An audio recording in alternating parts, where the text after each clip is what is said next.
Hi, my name is Dominika. I'm the current leader of the METU D&D Club and only one DM right now, the Dungeon Master who plans and tells the story for you guys. The main goal and mission of the club is to enhance ourselves and create a space where we can not only enjoy ourselves, have some recreational time, but also develop long-term, year-lasting friendships and stories. I like to be a different person in a fantasy world, and it's a really interesting hobby of mine to experience some kind of adventure with others. Everyone who is familiar or interested in this kind of hobby, they can meet each other and make new memories with each other, make new friends, and they can continue with this kind of clubs. METU University's Role-Playing Club is a student-led initiative where we use role-playing tabletop games such as Dungeons and Dragons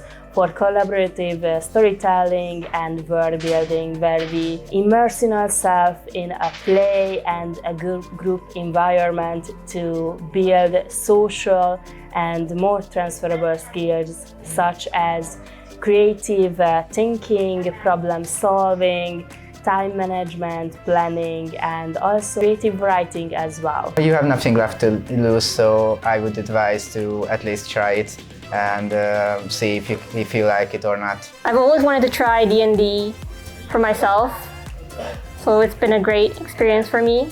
And I enjoy it. On WhatsApp there is a METU student community where you can find all the clubs, including ourselves as well. You can join the D&D Club there and find common information and contact information for both me and for the current running campaign.